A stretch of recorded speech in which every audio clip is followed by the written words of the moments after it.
What's up everyone? Welcome back again to my YouTube channel. Ngayon pag-usapan natin ang water refilling station. Paano magsimula ng water refilling station na business? Panigurado, kaya ito yung tanong nyo kasi ito yung nakita nyo sa opportunity na nakita nyo na option nyo. Wala naman masama sa business na naisip nyo kung meron kayong puhunan na malaki-laki na kaya nyo ipatalo. Yung ganitong klaseng negosyo is madaling gawin at madali din gayahin ng iba. Basta may pera. Pag marami kasi kayo na nagnegosyo ng ganun, mas malaki ang chance na maliit ang kitain mo o wala. Pero sobrang dali na nga nito gawin o simulan, okay? Ang gawin mo is mag-search ka lang sa internet, lalabas yung mga ideas o steps pagsimula ng ganitong negosyo or business. Meron din naman na mga nagka-franchise ng water refilling station, pero di ko ina-advise na mag-franchise kayo. Kasi kung wala naman kayo pera, sabihin natin, yung ipon mo o back pay mo sa dati mong trabaho, ipaposta mo sa water refilling station na mas maganda. Siguro, mag-try ka na lang ng ibang negosyo kasi kailangan nyo muna matuto ng mismong pagninegosyo. Ibig kong sabihin, wag nyo munang gamitin yung pera na hawak nyo. Okay? Try muna kayo.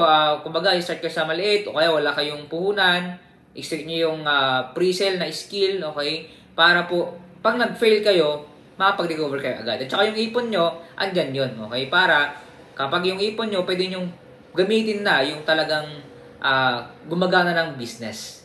Okay? Tulad ng lagi kong sinasabi na hindi laging maganda ang pagsimula. Okay? Dahil papalpak. Yung sa water refilling station kasi, di mo na madadaanan doon yung way ng tamang pagninegosyo. Okay? Yung kada failure mo, may matutunan ka na magamit mo sa susunod mo. Maganda po yun. Pero kung meron ka namang pera, handa kang ipatalo, sige lang. Pero kung wala ka, kahit mag-side business ka muna, okay, wag mo muna ibuhos lahat ng pera mo doon sa negosyo na nais mong gawin. Okay? Kasi, ang tendency niyan, if ever na kumita o pamotok yung water refilling station mo, okay, na business, tapos na kayo kasi ang laki ng pinusta mo tapos nalugi ka agad, di ba? Una, malakas tapos biglang nalugi, tapos ang laki ng ininvest mo. Okay, malaking adjustment. Okay? Lugi ka agad. At walang balik na maganda sa isip nyo once na matalo o malugi kayo.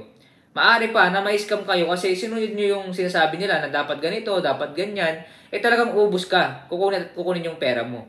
At wala talaga babalik sa'yo. Kaya dun ka sa kaya mong munang isugal, mag-try ka muna ng iba, hanggang sa may mga matutunan ka na magagamit mo talaga sa susunod mo na negosyo.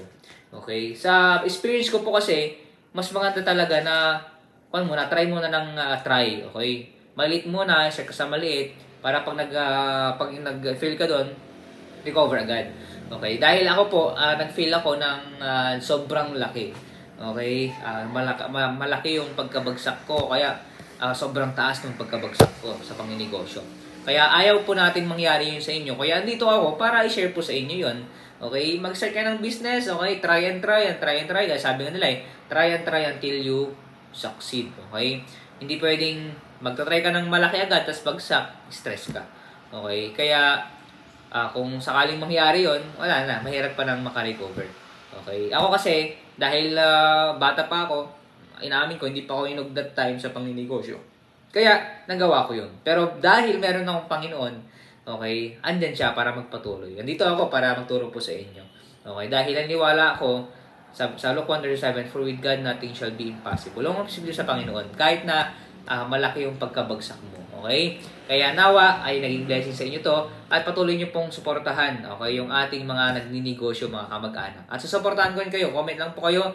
Okay, pwede kayong magpa-promote, okay, sa mga YouTube video natin. Pwede po kayong mag-sponsor po sa ating mga video tutorial. Salamat po sa inyong panonood. Dito muna tayo. At susunod kong tatalakay is all about t-shirt printing business. Kaya stay tuned po kayo and see you on my next vlog. Bye-bye po!